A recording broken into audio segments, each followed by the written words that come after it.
What's going on, creators? Yeah, just want to get on here and bring everybody back to now. Appreciate y'all being here and vibing with me for a bit.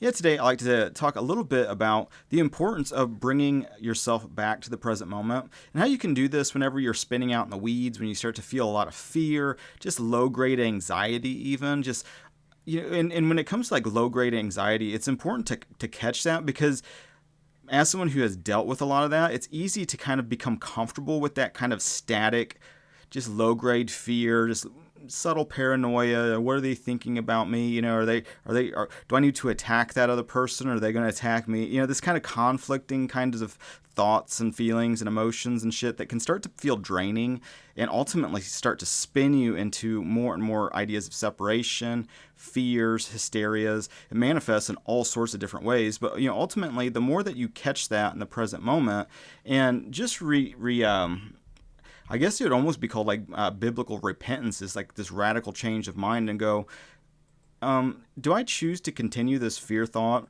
this attack thought, this thought that's ultimately draining and causing me suffering on some level? Do I want to continue to perpetuate this in the present moment? Or do I want to choose to maybe feel peace, feel joy, feel gratitude instead? And just in that conscious recognition, you're able to become more and more making a spiritual practice of like routine daily living, because it's easy to kind of like get lost in the future, or, I get more of this narratives of the world coming into my space. It's just like, I wouldn't say like clown world, but it's like upside down, it's inverted, it's just stuff that makes no logical sense from my, point of view. And I don't want to say it triggers me that much anymore. There was a time where it triggered me a lot, and I'd, start to lash out and attack it, want to be right, which is a big red flag of the old cursed mindset that would destroy your entire life just to be right. Destroy every relationship that you claim to love just to be right on many different levels. So catching that kind of toxic behavior and toxic thinking is something that you can only ever do now. And in that recognition, you start to really experience a change in your perception of reality on some level, but more importantly, just how you're perceiving reality, which you can almost get into more and more states of flow, neutrality. I don't necessarily like the idea of neutral, even though everything kind of is neutral. But to me, there's some baggage with that, where it's like neutral almost feels like numb, become numb and uncaring to the situation or what's presenting itself in your life. That's not what I mean by neutral, but that is a way like my cursed mindset, at the time would define a lot of these things. If like, I just want to just become blah to the suffering, blah to the angst, blah to the low grade paranoia and like anxiety, and just this what if mentality constantly in the present moment.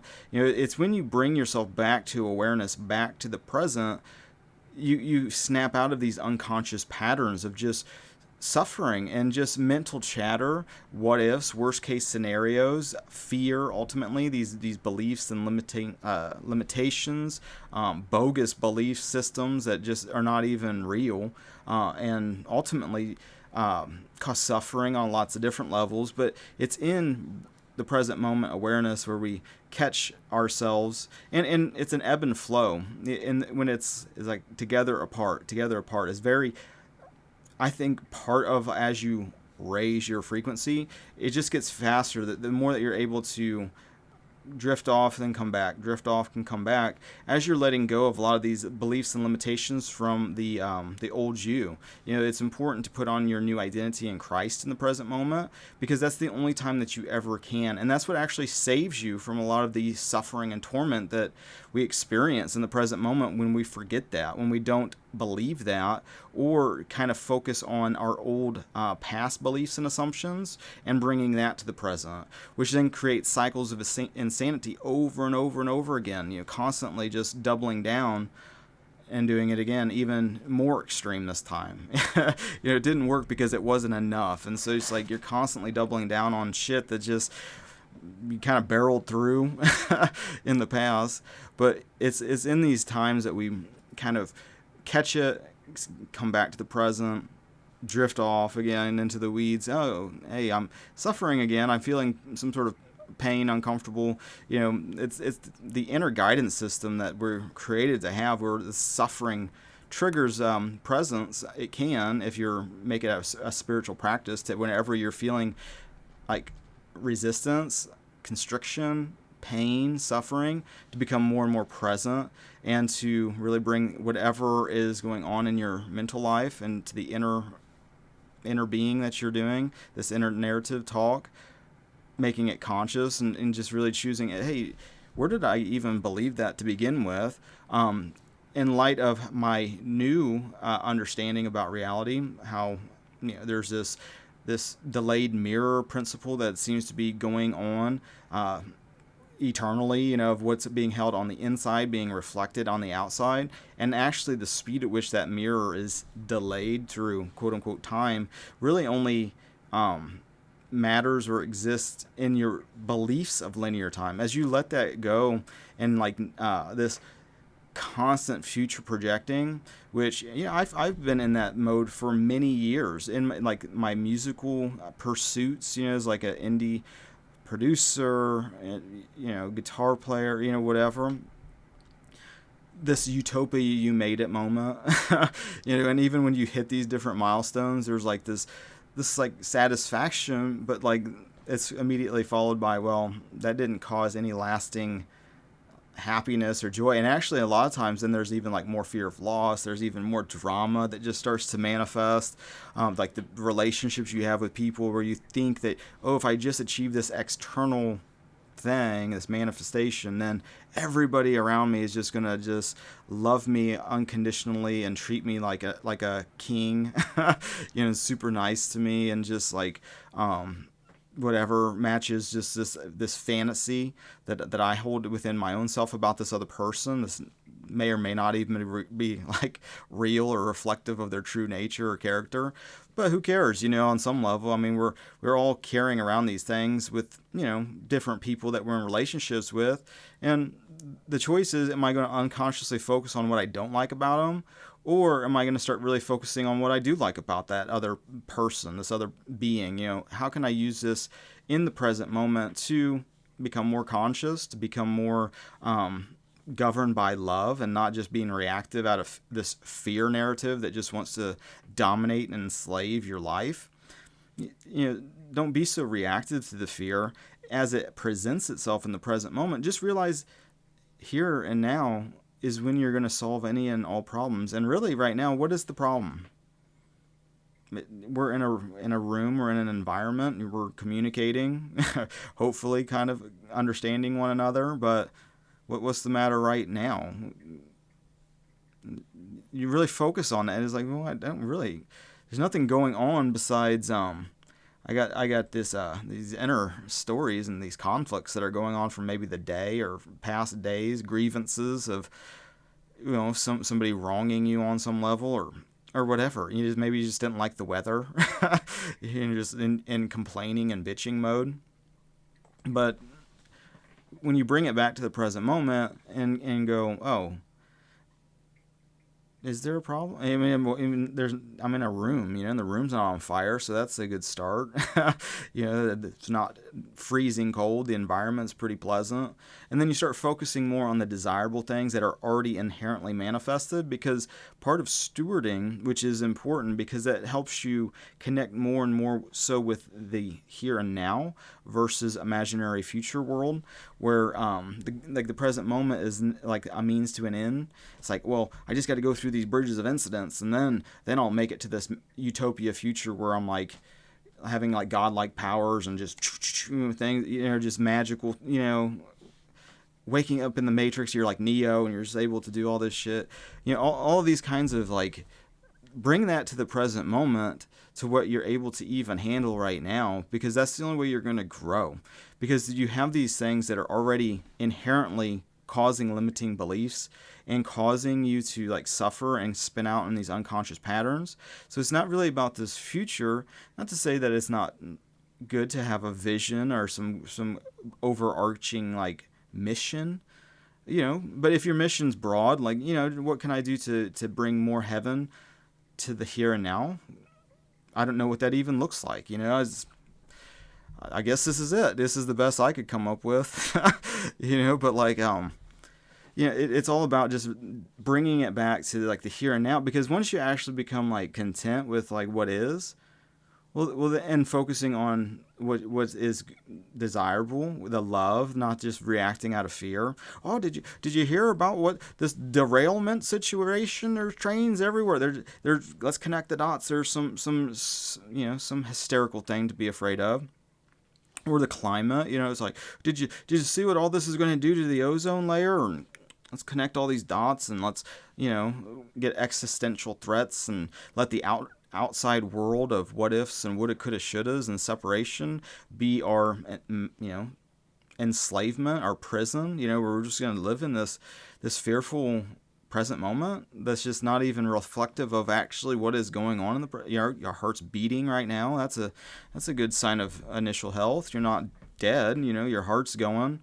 You can breathe on some level. Well, that's a start. It's like start shifting your mind to what is functioning correctly. What can you strengthen? What can you do? Can you do anything?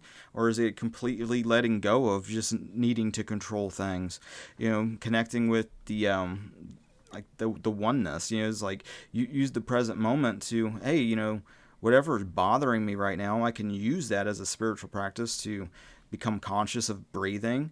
Well, that's a big spiritual move, is just breathing in the life force energy consciously, and breathe in the peace, breathe out the chaos. Start to use that to ask the spirit within you to help alleviate your problem, which is ultimately just what you're thinking about. So much of what we're thinking about, if it doesn't resonate with our creator, the spirit within, it doesn't feel good, and there's not a resonance. There's not something going on. You have everything that you need to start to be led through intuition by this inner guidance system. You ultimately already know what to do.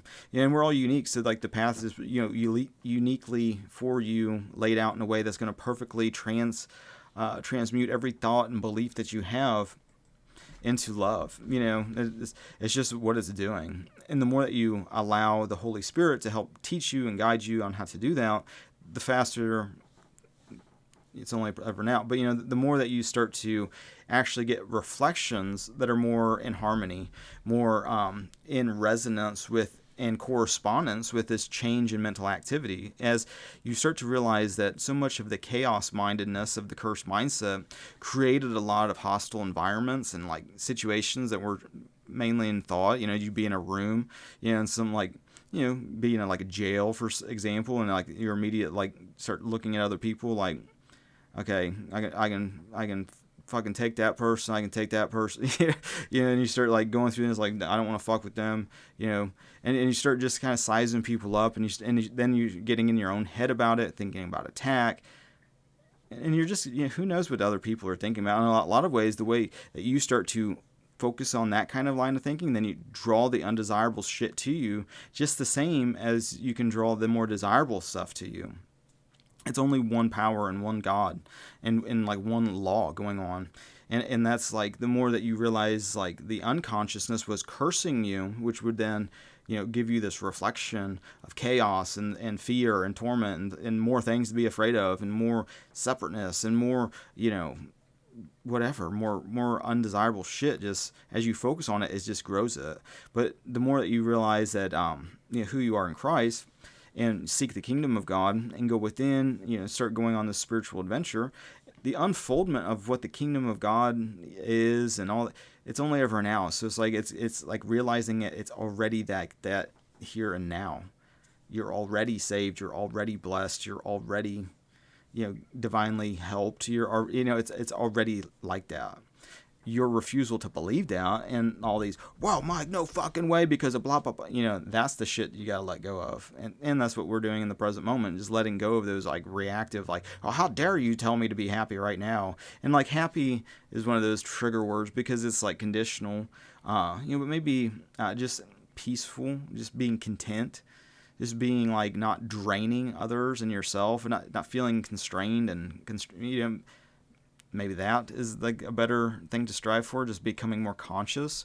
As you become more conscious, more peace. Maybe that's just seeking peace before seeking something else. That was like the core message of A Course in Miracles is peace is what we're striving for, and you only ever feel that now. So it's like, what's preventing peace here and now?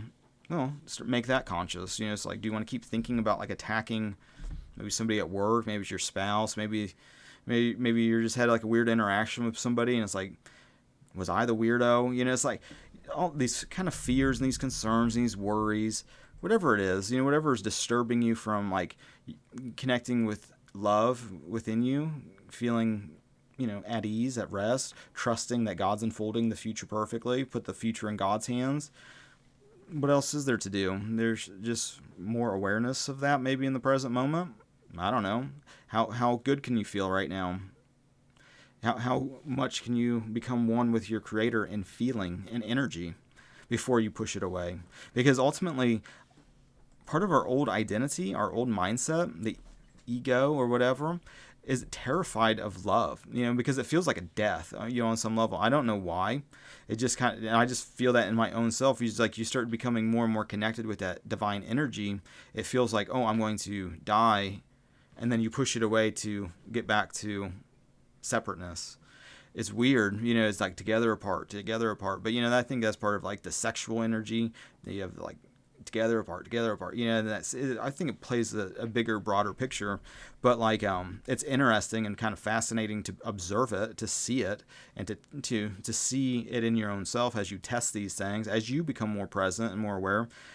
What triggered you in the present moment to maybe spin out and entertain a thought of fear and attack and grievance and complaint and separateness, like seeing everybody as, instead of being a mirror to like the divine big self, it's like, oh no, it's separateness. It's that's a brain and a body. That's a pin. It's all these separate little stories and whatevers, instead of seeing it all as like consciousness. Maybe it's the easiest way to say love. Consciousness, I think, it's all life. It's all one thing. It's all spirit being externalized into form, multiple different forms, unique forms, apparently everything being unique, but one divine mystery. But with that being said, I just wanted to kind of bring that to your attention, just so you can put it into practice if you've been spinning out all day or weeks. And some people coming straight out of being unconscious, me personally, I probably spent most of my 20s unconscious. At least definitely my late teenage years into that. I was all sorts of just unable to, I keep hearing this statistic, like 60 or 70,000 thoughts per day is like the average. And maybe for me at one point, that's like fucking just nonstop chitter chatter. I don't have that now at all. There's most of the time there's no thought unless I consciously want to think about something. It's in like the situations where like somebody was like said something, or something happens to draw a thought out of like, what the fuck did you say? It's like something happens that will maybe trigger an unconscious thing that's going on. But for the most part of the day, it's just stillness and presence and stuff, consciously thinking about, consciously impressing the subconscious, or, just listening to things and letting other people's takes, which we're all connected, and there's really only one teacher, but, allowing that stuff to kind of penetrate the subconscious mind by listening to these things. Faith comes by hearing. So part of building our faith is, listening to others. And, if you believe, what they're saying on some level, that strengthens the faith within you to take your faith to the next level, which is important. It's important to start to grow your faith, because the more you do that, the less fear that you spend the present moment in. The more that you trust God and the divine creation, that there's an order to it, that it's not just random chaos. There's something going on that's bigger. There's a bigger order to things. And it's ultimately leading us path to awakening. Is the only thing that's ever going on, is just becoming more and more conscious of the awakening process. And each person that you'll see, different stages, different things of the one being awakening. It's like the oneness, but then there's like the uniqueness. Test it for yourself. The words are kind of just abstractions on some level. I mean, it's kind of symbolic. Maybe is a better word. Words are symbolic of ideas. So but the teacher's within you, so you can take those ideas, mold them, shape them, reject them, whatever. Hopefully it strengthens you on some level. But I think I'm a balance. So I appreciate you liking, sharing, subscribing, all the social networking things. I appreciate your spiritual support and your physical support. Support link in the description. Thank you for that. I appreciate it. Put it to good use. And with that being said, I think I'm a balance. So till the next now, God bless.